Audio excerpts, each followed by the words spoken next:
Om Namo Bhagavate Vasudevaya.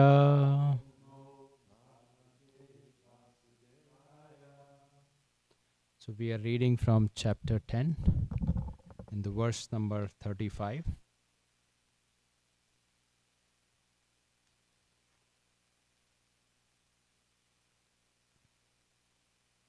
The chapter name is The Opulence of the Absolute. It's the continuation of studying, or as Krishna is describing his opulence, is based on the question that Arjun asked, that I want to know more about you. What are your, the greatness? And Krishna says that it's unlimited, but I'm going to tell you main opulences. And that main opulences we are hearing, but Krishna has unlimited opulences.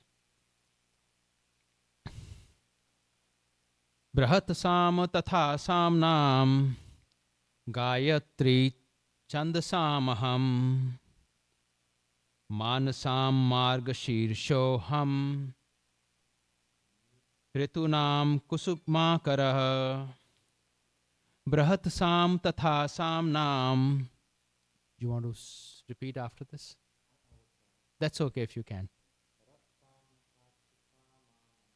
Gayatri Chandasamaham Masanam Margashishoham Rituham Kusumakarah. I'll say one more time. You can repeat, you can say with me, along with me. Brahat Sam Tatha Samnam Gayatri Chandasamaham Masanam Margashishoham Ritunam Kusumakarah. Word to word translation. Brahat Sam, the Brahat Sama. Tatha, also. Samnam, of the Sama Veda songs. Gayatri, the Gayatri hymn. Chandasam, of poetry. Aham, I am. Masanam, of months. Margas Shrisaha, the month of November and December. Aham, I am. Ritunam, of all season. Kusumakarah, spring. Translation and purport by His Divine Grace A.C. Bhakti Vedanta Swami Srila Prabhupada. Srila Prabhupada ki jai.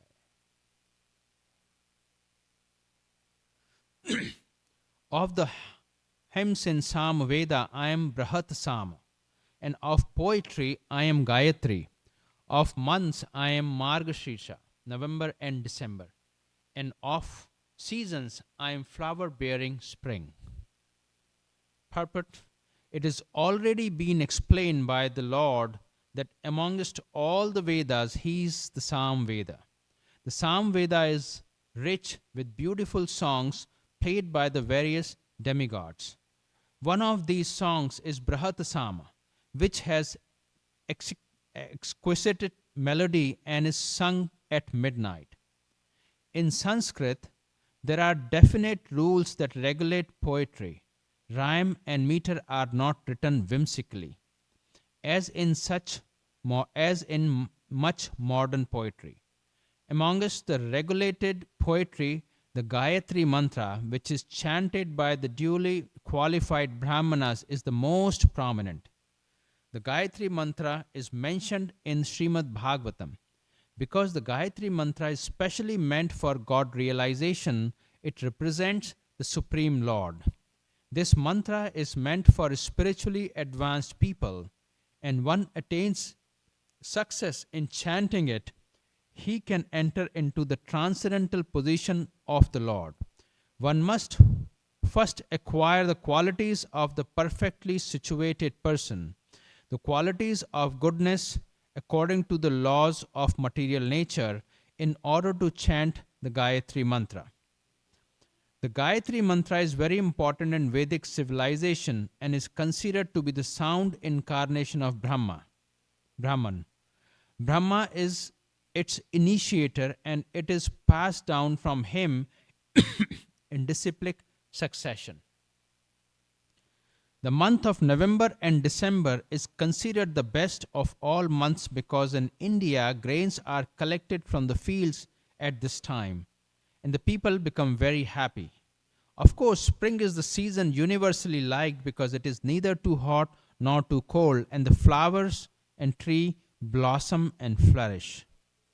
In spring, there are also many ceremonies commemorating Krishna's pastime.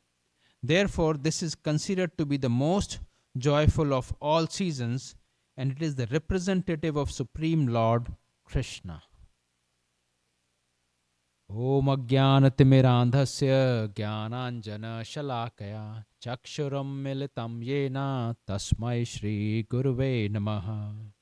Shri Chaitanya Manobhishtam Sthapitam Yena Bhutale Swayam Rupaha Kada Mayam Dadati Swapadantikam Vancha Kalpatarubhyascha Kripa Sindhu Bhayevacha Patitanam Pavanebhyo Vaishnavebhyo Namo Namaha. Shri Krishna Chaitanya Prabhu Nityananda Shri Advaita Gadadhara Shri Vasadi Gaur Bhaktavinda. Hare Krishna Krishna Krishna Hare Hare Hare Rama Rama Rama Hare Hare.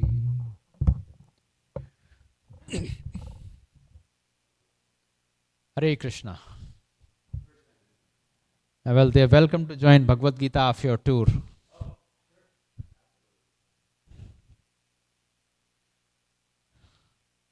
Okay, Prabhu. So it's just you and I. What is your name? You can use the mic, Prabhu. Well, if there is online people logged in, they can hear the conversation. Otherwise, they would not know. I see. That's good. That's a good purpose. Yeah. Thank you. Could I ask a question? Otherwise, we don't need mic, both of us. Yes. I was wondering. Yeah. Could I ask? What is your name again? I could not hear. My name is Levi. Levi. And you, sir?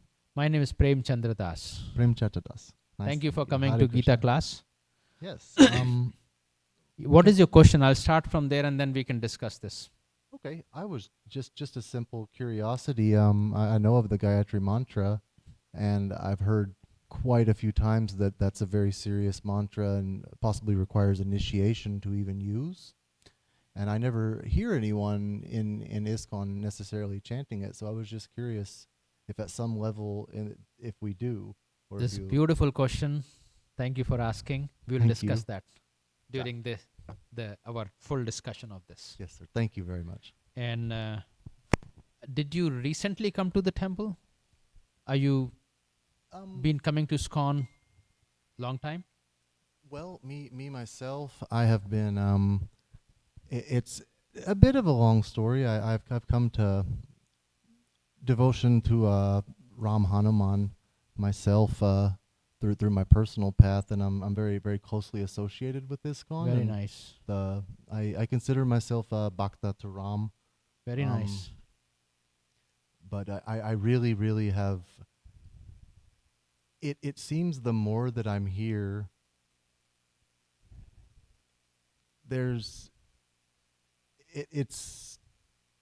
like I didn't know if maybe because this was Krishna society, would someone say, "Oh, is wrong to follow Ram?" But I find out that they don't speak like this. That's just fine. There's no difference between Krishna. Ram and Krishna.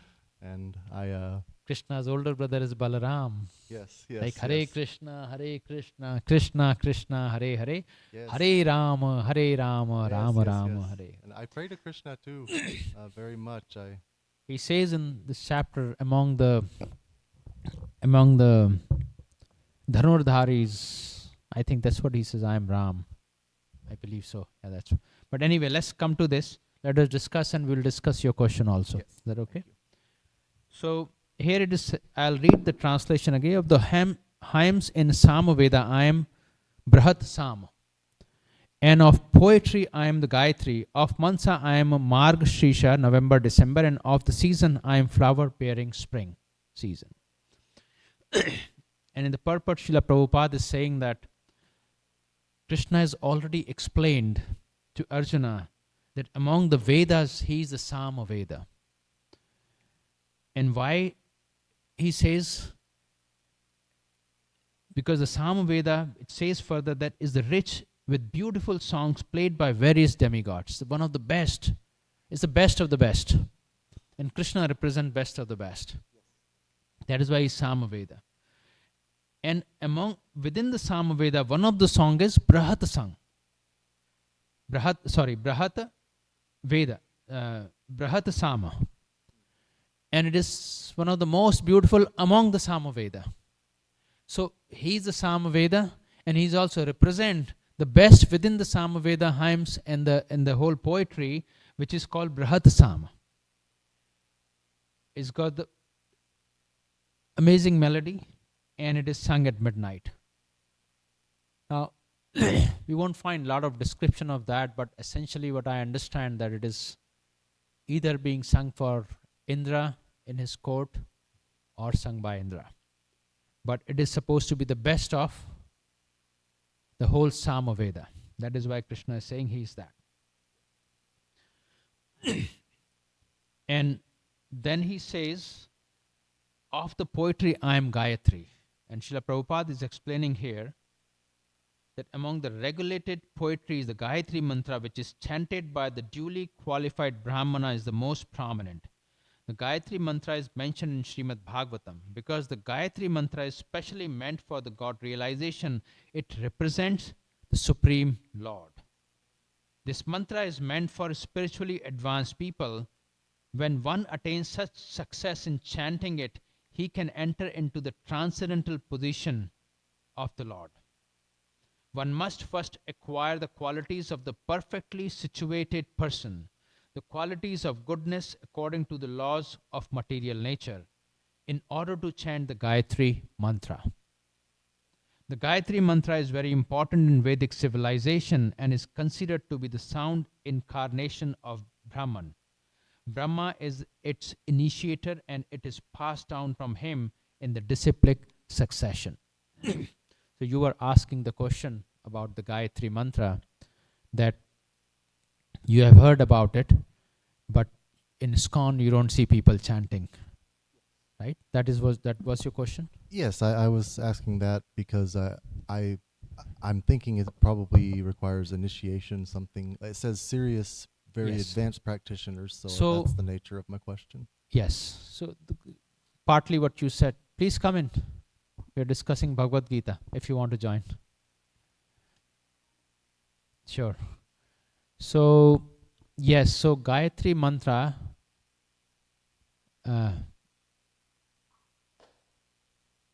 there are many Gayatris, right? There are several Gayatris, and most commonly known Gayatri is what you're referring to as Gayatri that you have heard. And all the Gayatris that anybody who chants comes with certain rules and regulations of the Vedas. This Gayatri was actually first received by Lord Brahma himself from Krishna. Lord Brahma from Krishna. Lord Brahma. Lord Brahma is the creator who created. Yes. You know that, right? Yes. Okay. And he chanted this mantra and he received the entire knowledge.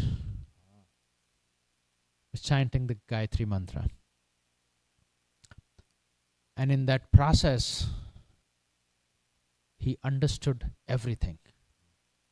And the purpose of the Vedas, the purpose of the mantras, which is also described in 15th chapter. If you see in your Bhagavad Gita, there is a verse, 15th chapter, 15th text number 15. I opened right up Which- to it on accident. 15. Yes. You have it there? Yes. It says, Sarvasya chaham hirdaya sannivishto mattah smriti jnanam mopahanam cha vedescha sarve aham ved vedyo vedanta krat ved videv chaham. In the translation, it is said, and I'm going to read the second line of the translation, by all the Vedas I am to be known. Indeed, I am the compiler of the Vedanta, I am the knower of the Vedas. And this is what Krishna is saying. That from all the Vedas, I am to be known, means Krishna is to be known. And when Brahma chanted the Gayatri Mantra, he received the complete knowledge of the Vedas, and he understood the purpose of the creation and life. It is to know Krishna.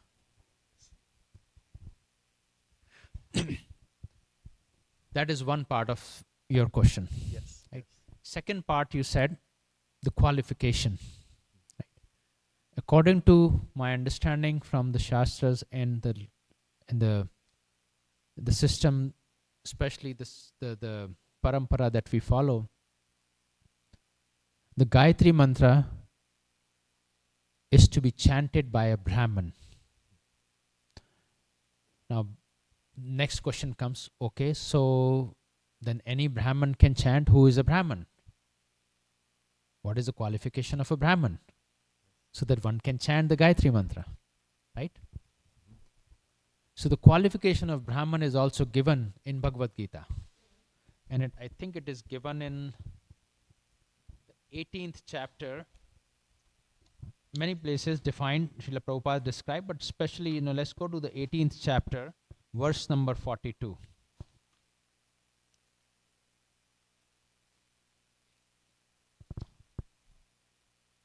And it describes the the qualities of Brahmana. Who is a Brahmana? Peacefulness, self-control, austerity, purity, tolerance, honesty, knowledge, wisdom, religiousness. These are the natural qualities by which the Brahmanas work. So one has to be in that situation to be qualified as Brahmana to chant the Gayatri Mantra. Now, of course, because of lack of understanding and lack of knowledge, people chant Gayatri Mantra. It is on the loudspeakers. Everywhere people chant these days without knowing what is the qualification of that, without knowing the purpose of that. And mostly people chant, and mostly it is in India and now here in US also, people chant Gayatri Mantra purely for the purpose of, basically on the body platform. It's more for, how can I, elevate myself so that I can enjoy more. In some shape and form, it is more around sense gratification, which is not the purpose of Gayatri Mantra. Purpose of the Gayatri Mantra is purely to further deepen into our spiritual practice so that we can serve the Lord and we can come to the Brahmanical platform, and in the mood of that Brahman we can serve the Lord properly, especially on the altar. And this should be qualified by someone who is qualified. I wouldn't qualify myself like this. Correct. So if you see one in the purport, Srila Prabhupada is saying this line: the Gayatri Mantra is very important in Vedic civilization and is considered to be the sound incarnation of Brahman. The Brahma is its initiator. So Brahma has given this Gayatri Mantra to the next. And so from that parampara, we get the Gayatri Mantra only for the purpose to go into the mode that I am now going to serve Lord as a Brahman. So in ISKCON also you were asking, you don't see people chanting Gayatri Mantra in ISKCON. It is the second initiation. So first initiation in ISKCON is we get from our Guru Hare Krishna Mahamantra. After that, after some time certain qualification is needed, then the Guru initiates us as a Brahmana. When that happens, we receive certain number of Gayatris, not just one Gayatri, right? Once we get the Brahmanical initiation, then we get the qualification or the mercy of the Guru to go on the altar and serve the Lord there in the parampara to serve the Guru. So yes, Gayatris are chanted, but they're chanted not in the loud voice. I see. That is why you don't see in the temple hall that we are doing Gayatri Mantra chanting. I see. It's chanted by the individual in the spirit of serving the Lord and the Guru Parampara and in the mood of a Brahmana. And it is done quietly. That is the some of the requirements for Gayatri Mantra. Does that help Okay. answer the question, Prabhu? That answers my question very well. That does. That does. Yes. Yeah. Thank you very much. And so Krishna says, I am that. Among the poetry, I am the Gayatri. And with that Gayatri, just like Lord Brahma, when he was chanting, he received the complete knowledge. When one becomes qualified, they can receive the complete knowledge, which is also described in 15:15 that we just read. Yes. The purpose of the Vedas is to know me, meaning know Krishna. So, does it say anything about warning against someone who is unqualified? 'Cause Say loudly, I could not hear. I'm sorry, I said, does it say anywhere about someone chanting this mantra who is unqualified? I ask because I've seen this. In many places, I see people chanting the mantra who, Yes. they don't seem to know much about the philosophy. Yes, a so beginner, Vedically they are but they're not doing qualified. this. Vedically, if we are not qualified, one should not chant the mantra. Because it says that and in our Vedas it is described about lot of mantras, do's and don'ts.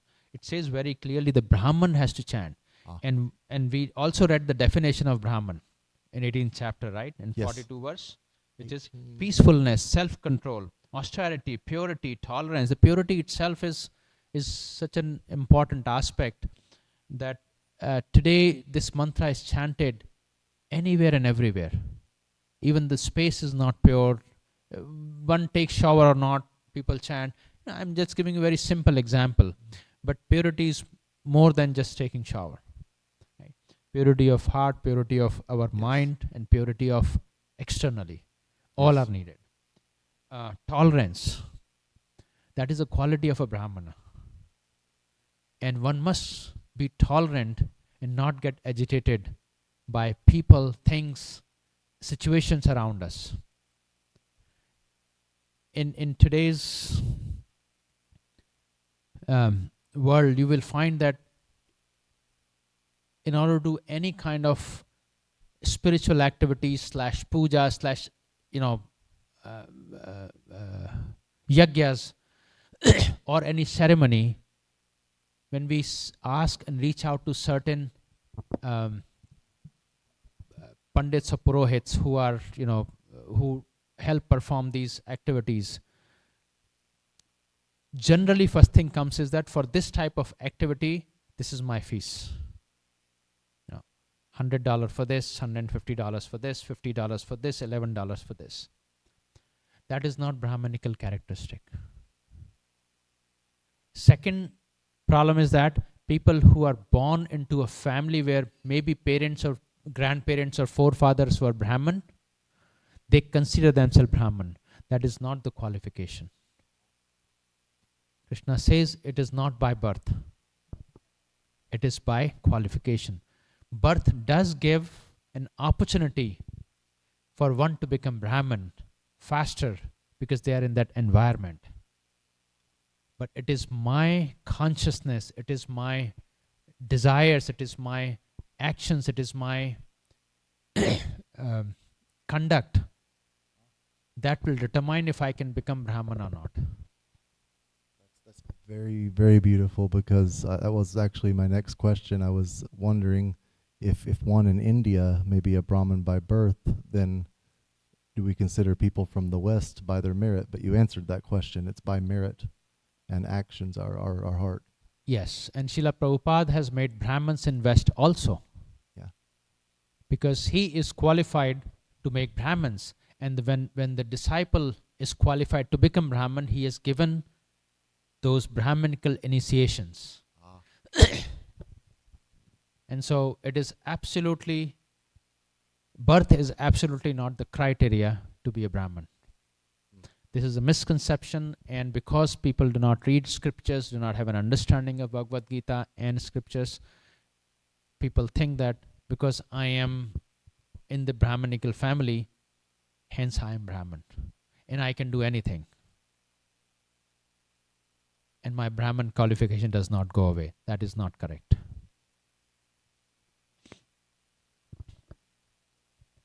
The last part of the verse that we were reading is the month of November and December. Any other question on this topic, Prabhu? No, thank you very You much. good? Okay. The last part of the purport is the month of November and December considered the best among of all months, because in India grains are collected from the fields at this time. People are very happy. So, anything that is best is the representation of Krishna, and that is Krishna. That is what Krishna is saying. And of course, spring is the season universally liked because it is neither too hot nor too cold, and the flowers and trees blossom and flourish. In spring, there are also many ceremonies commemorating Krishna's pastime. Therefore, this is considered to be the most joyful of all seasons, and it is the representative of Supreme Lord Krishna. This is very self-explanatory. It's the best season. Everybody loves it. Everybody's very happy, joyful. Krishna has a lot of pastimes in this season. Krishna says, I am that season. I am the spring. I think the most important question comes that this chapter or this section of the Bhagavad Gita describes so many opulences. I would ask myself, so what? Right, okay, this I learned now. Now, what is the purpose of this? Why am I trying to go through these opulences? So I'll share one pastime of Srila Prabhupada that I heard. And the pastime is that one time Srila Prabhupada was in Los Angeles, and Prabhuji is here. He's disciple of Srila Prabhupada. He can correct or add if this is not right or not. One time Srila Prabhupada was sitting in the temple and the sunlight was coming, and it, in West Coast, afternoon sunlight can be very intense. But he was sitting in the sun, and one of the disciple felt that it is very hot, and he put the curtain and it blocked the sunlight to Srila Prabhupada. And Srila Prabhupada said, why did you do that? And he said, it is very intense heat, and I felt that it is going to be very hot for you. Srila Prabhupada said, I was associating with Krishna because Krishna is that heat. And so these opulences, these great personalities like Srila Prabhupada, they are 24/7 associating with Krishna. So they know the opulences. These are the opulences of Krishna, and they know this is Krishna. This opulence is representing Krishna, and he's associating with that opulence right there. We may think that, oh my God, it's too hot, now I'm going to go somewhere else. But he's associating with Krishna all the time. And so these opulence allows us to purify ourselves once we know the opulence. Like, for example, when we hear somebody's great singer, somebody's a great body, somebody is very beautiful, somebody is very rich, somebody is completely renounced, somebody is extremely powerful. All these are opulences of Krishna in full, meaning that Krishna is the most powerful, Krishna is the most rich, Krishna is most renounced, Krishna is most beautiful, and so on. So when we see somebody, we know that this opulence is actually the representation of Krishna in that person.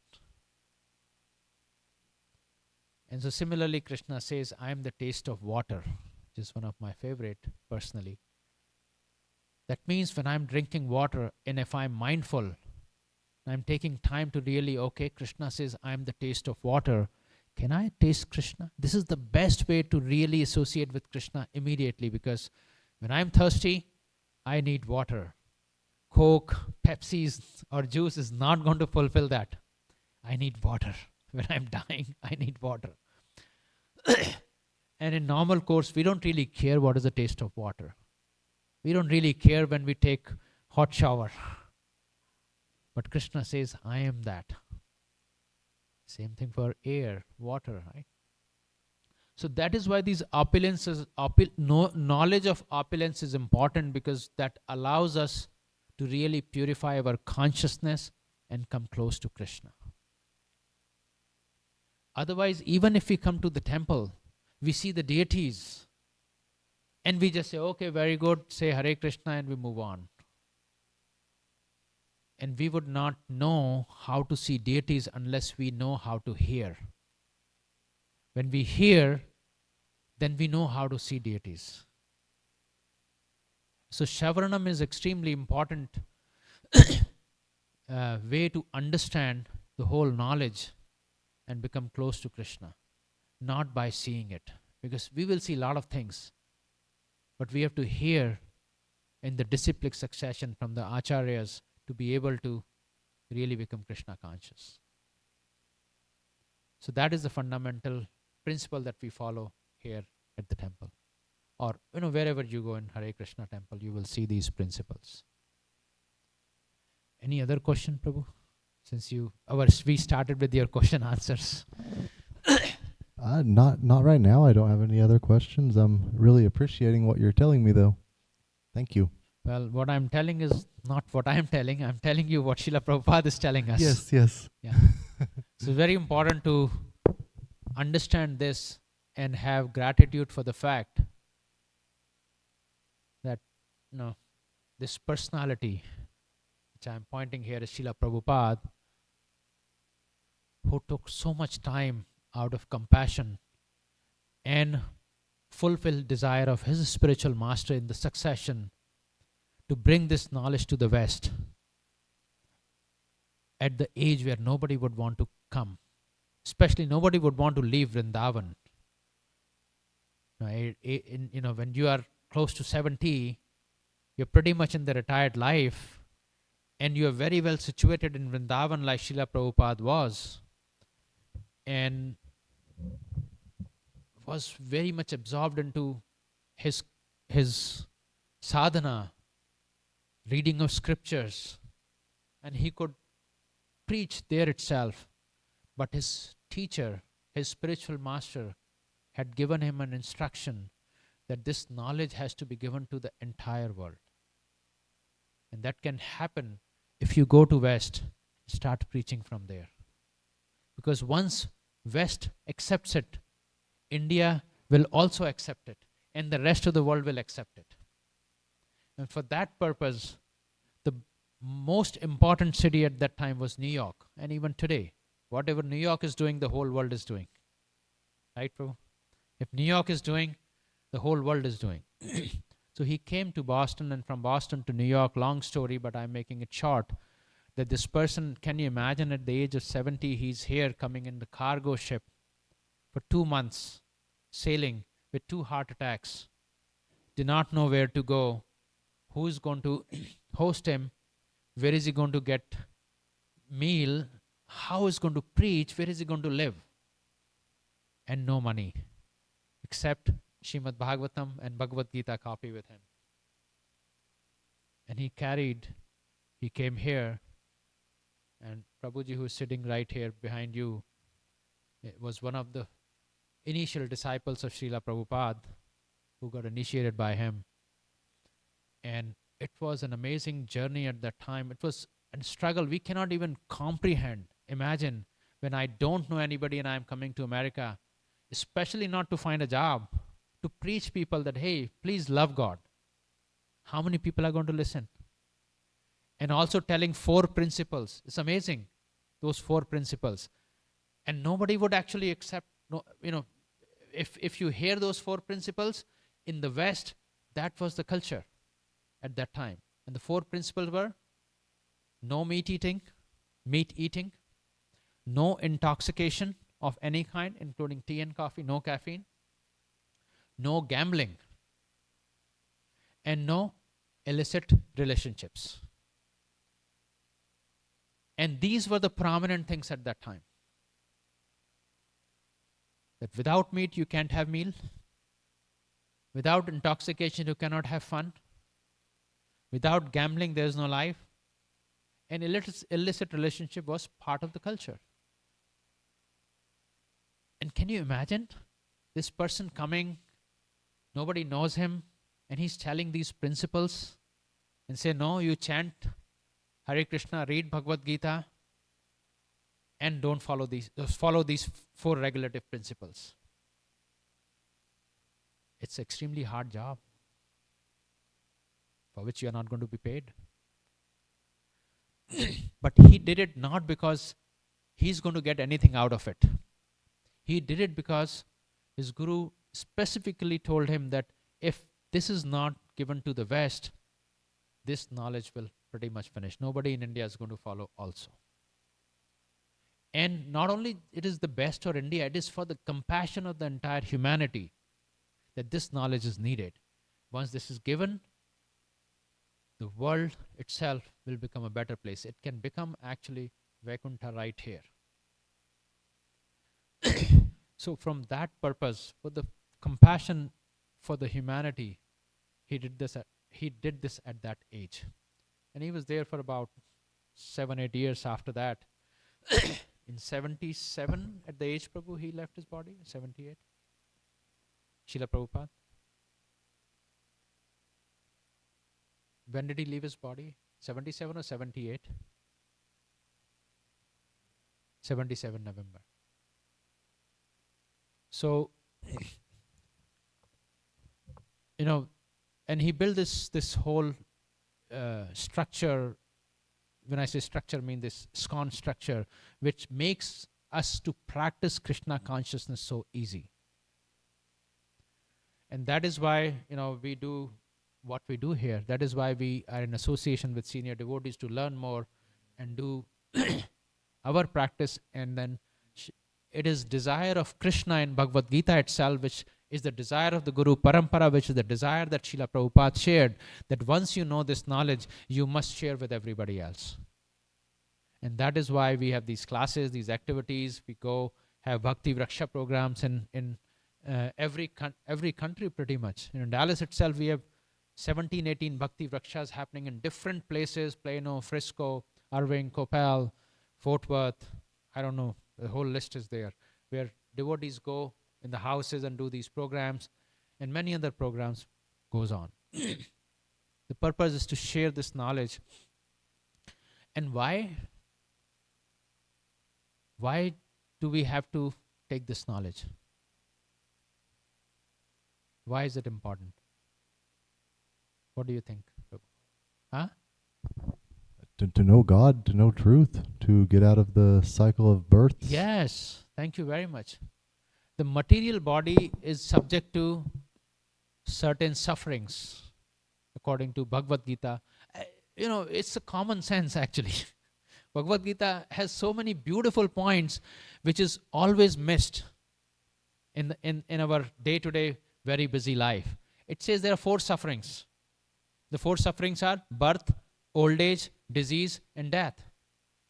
Right? Everybody is going to get old, everybody is going to be diseased, and everybody is going to die. And we're going to take birth again. This is such a common sense we see every single day. Yet, we do not want to address that. And the way we want to address is, the whole material structure is that if you do this, you will be happy. If you get this education, you will be happy. If you buy this, you will be happy. If you have this house, you will be happy. If you have this relationship, you will be very happy. And in that process, it is all consumer economy. Everything is around consume, consume, consume, so that I can become rich. I can become famous. And that is why we have all these TikToks and Instagram and, this and that and all this, media, which is used only to create more consumption of the same thing again and again in different packet. It is packaged differently. And what is happening in that process? We are getting, our consciousness is becoming, how do I consume more so that I can be happy? Because that is what I've been told, right from birth to my college, to my job. Do this, you will be happy. Do this, you will be happy. So in that process, I'm just doing that. And I don't realize I'm getting old, I get disease, and I die. And even at the time of death, I'm not realizing, I'm still thinking, how can I do sense gratification? And Bhagavad Gita is telling, this body is perishable. The soul is what Satchidananda. And if we don't understand what is my true identity, which is the soul, which is Sat Chit Ananda, never dies, but the soul is satisfied only when I'm connected with the super soul. Otherwise, it will always look for happiness again and again, and and this material knowledge is going to say, that, oh, you want happiness? Come here, this side, which is called Maya. No, but Bhagavad Gita is telling that is not the happiness. Yes, you need certain things to maintain this body, but essentially, Sat Chit Ananda, that satisfaction is only when we are connected to the Super Soul who is Sat Chit Ananda. And that is why we need to understand this principle, that, and in order to connect with the Super Soul in the mood of Bhakti Yoga, where we want to really get the true happiness, Sat Chit Ananda. Ananda part means happiness and love, and that happiness and love needs minimum two people. You cannot love yourself for forever, right? You're sitting in the room. Ultimately, you need WhatsApp, something, this, that to interact, right? Because that is the nature of the soul. So you need Super Soul and Soul. You need Krishna and me to have that loving exchange. And that is why we have to come to this original situation, that I am the eternal servant of the Lord. And in the service that I have that joy when I serve the Lord, there's so much of joy when I'm cooking for Lord, when I'm doing things for Lord, when I'm talking about Lord to other people, when I'm giving this knowledge to other people, Lord is happy. I'm happy. And that is why we have Hare Krishna Maha Mantra, because this is the Maha Mantra of this Yuga, which allows us to purify. And this mantra then manifests Krishna literally in front of us. Because we have to purify our desires, our contamination of life after life after life that we have. That is why we chant the Hare Krishna Maha Mantra. And it is given in Upanishads, it is given in Chaitanya Charitamrita by Chaitanya Mahaprabhu, who came 500 years back. He revived this. He said everybody must chant this. He and Nityananda Prabhu begged door to door.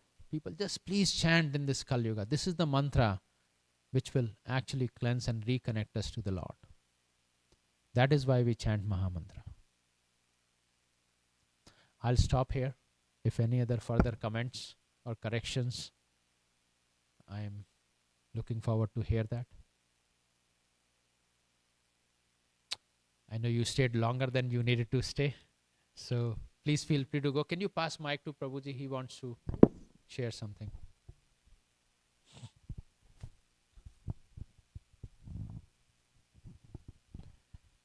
We say that we're not the body because the body's energized or living because of the soul. But we're not. We're still the body, though. I mean, I understand the soul passes from youth, just as a person goes, changes clothes, the body. We change bodies. We go to other bodies. So the body's not permanent, but it's still us, Like, for instance, I mean, Prabhupada was not his body, but we worship Prabhupada as his body. I mean, Prabhupada, you may have an identity in the spiritual world, but we don't relate to him or as like that. We think of Prabhupada as, here with us when he was personally present and now in the deity form. But Prabhupada is his body. And we look at, all of ourselves, we think we're the body. Someone thinks, I'm Indian, I'm American, I'm man, I'm woman. Aren't we all those things? Aren't we a body? So, in a way? Yes. So we have something called temporary identity and a permanent identity. Temporary identity means something that changes over the period of time. For example, as Prabhuji was mentioning, one is an Indian, one is an American. Now, if I now have an American passport, my identity has become American. Before I had Indian passport, my identity was an Indian from the passport perspective. If I'm born in India, then I'm Indian. Before 1947, if I was born in a part of what was called that time India, now it is called Pakistan. So if I was born in, say, Lahore, that time it was in India, I was Indian, but now it is Pakistan, so now my identity changes to Pakistani. That is how material identity works. Today I am an analyst in a company. After a few years I will be a project manager, so my identity changed. Tomorrow I will be CIO or CEO.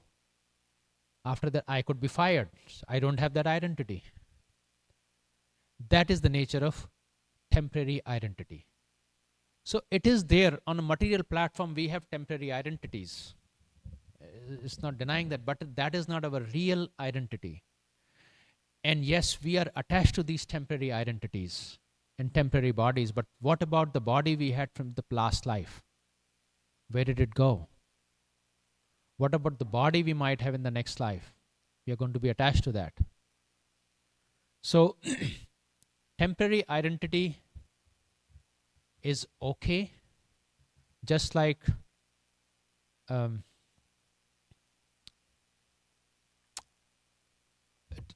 in the context of that moment. But temporary identity is not something that we even carry within the same life. It keeps changing, whether it is identity of the job or identity of the body, meaning body gets old. I don't have the body of 2-year-old anymore. The complete body has changed, as you were saying, that soul keeps moving in the body. But essentially, until we know our permanent identity, we will get entangled into temporary identity. And the unfortunate part of temporary identity is that we start living as if it is my permanent identity. We make all our arrangements about the temporary identity. And in that process, we lose very, very precious life, or this human body that we are given to us for a purpose to really know our permanent identity and go back to Godhead. So it is very important that we do not we at least practice, even though I'm sitting on Vyasasana, that's why I'm saying it, but in practice, I also am struggling with my temporary identity and move towards a permanent identity. And it can only come through association, really reading scriptures, hearing our Guru Parampara, and following the principles that we have. So that is what I understand, Prabhu. But I'm happy if you want to make corrections and add to that, because I know you have more wisdom than me, and you have more knowledge than me.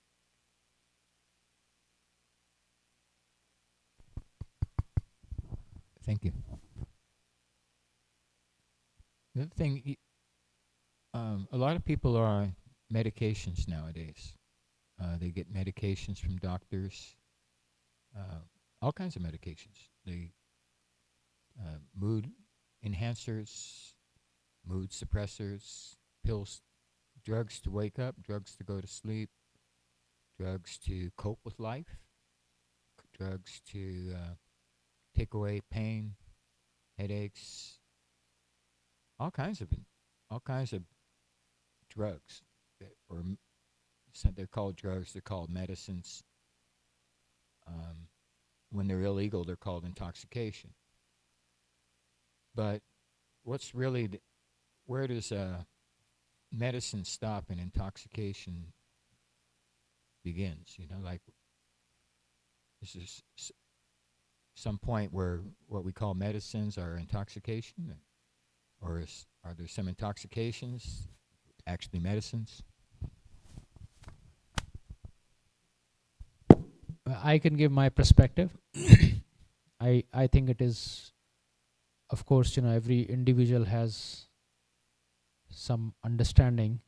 My understanding is that, Prabhu, that it is a medication when we are trying to fix a symptom of the body so that we can we can come back to the senses so that we can serve the Lord properly. But if we start taking medication for the sense gratification, then it is an addiction, and it is not medication. And true for anything. And from that principle, if I have to do some service and I have a lot of headache and I'm not able to serve the Lord, then I go to the doctor and take that medication so that I can come back and serve the Lord properly. But if I take that, now that I'm going to take 50, 60 and I'm going to be just not do anything, that is an intoxication. And not only serving the Lord, not serving the Lord and not even serving the body. It is that simple for me. But I'm sorry, I'm going to stop here because even the altar is not open, but it is the time for the Shayana Arti. So let us, darshan will not be open today and a couple of days because there's altar prepare work is going on, but the Arti is happening, so we all can really, in our mind, we can go and really pray to the Lord. Would you like to do some Kirtan, Prabhu? I can set the mic for you. No? Okay. Hare Krishna. Thank you very much for coming.